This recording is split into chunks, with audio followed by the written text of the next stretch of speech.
Tudo bem com você, estudante do 9º ano do ensino fundamental?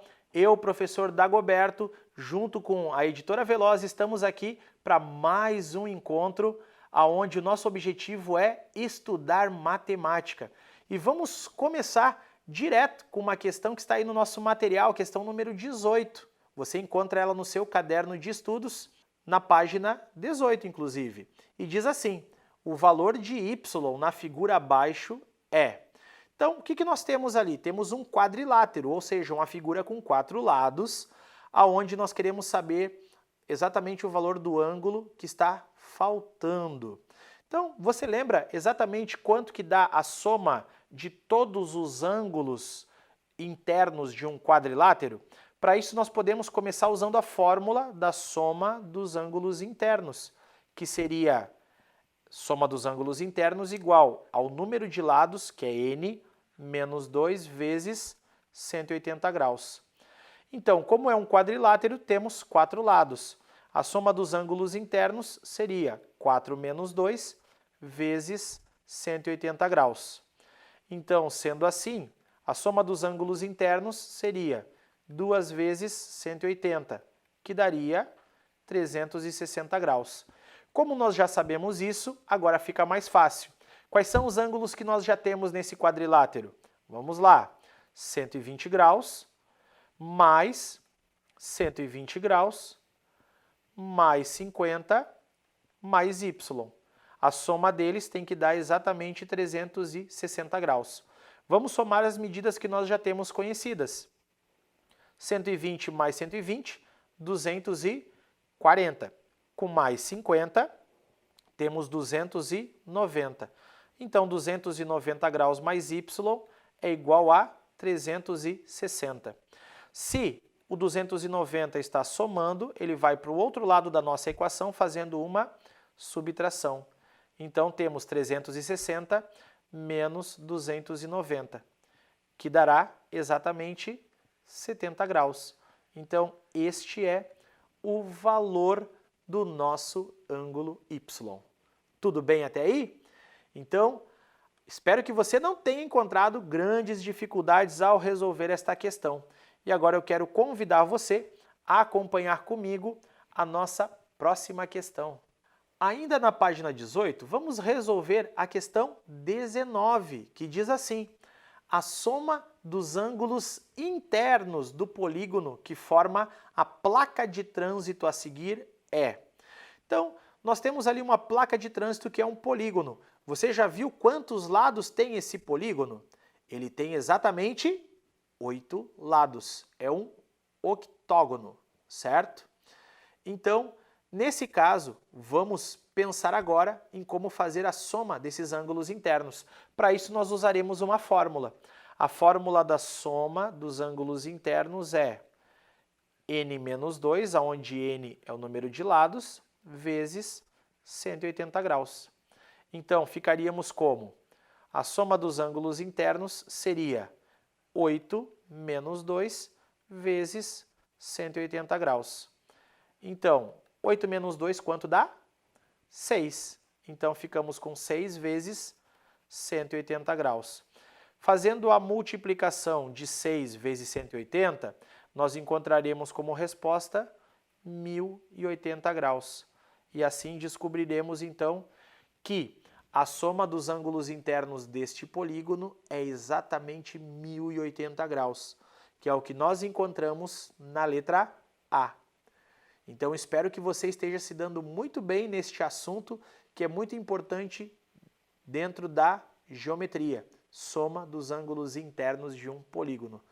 Quero convidar agora você a acompanhar comigo mais uma questão. Veja comigo a questão número 20 do nosso material, que diz assim: o quadrilátero da representação a seguir é um quadrado. A medida do ângulo y é... Então, se nós já temos ali um quadrado, observe que o triângulo aonde se encontra o ângulo y, ele tem um ângulo oposto com um ângulo do quadrado. Eles são chamados de ângulos opostos pelo vértice. Ou, vulgarmente conhecidos, né, ou popularmente conhecidos como OPV. Então, opostos pelo vértice. Todos os ângulos opostos pelo vértice são sempre iguais. O que significa que no nosso triângulo, aquele ângulo desconhecido, que é o oposto ao quadrado, vale 90 graus. E o que nós sabemos? Que a soma dos ângulos internos de um triângulo é 180 graus. Então, nós temos 60 mais 90 mais y, que é o nosso valor desconhecido. E essa soma tem que ser igual a 180.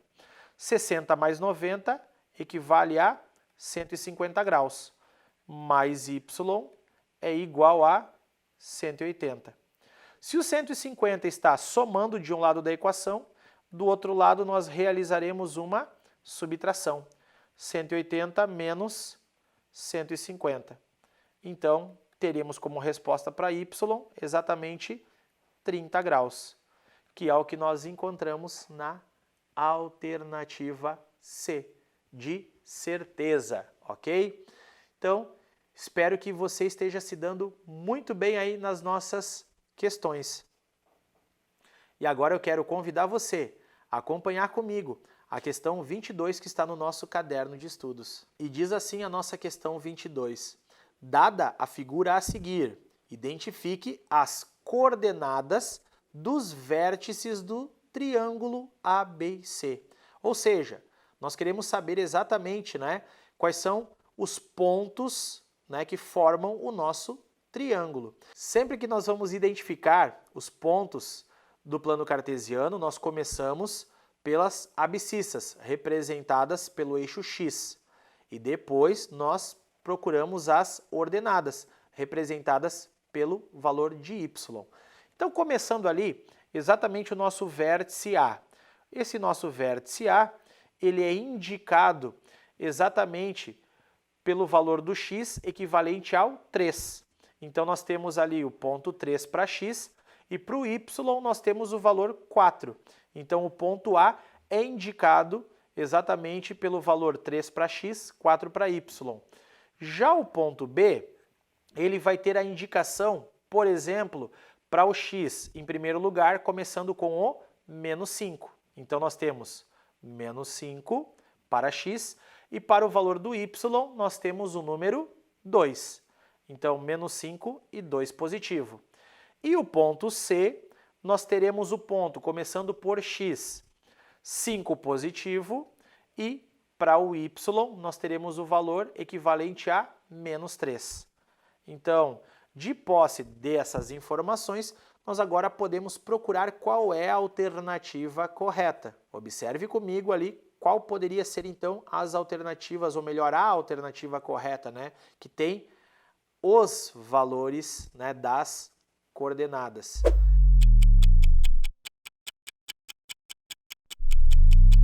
Você já conseguiu identificar? A nossa alternativa correta é a letra A, com os pontos 3 e 4, menos 5 e 2 e com o ponto 5 e menos 3. Espero que você não tenha dificuldades em localizar pontos no plano cartesiano, porque isso faz parte de uma questão muito importante da matemática, que é a geometria. E agora eu quero convidar você a acompanhar comigo a nossa última questão da aula de hoje. Vamos lá?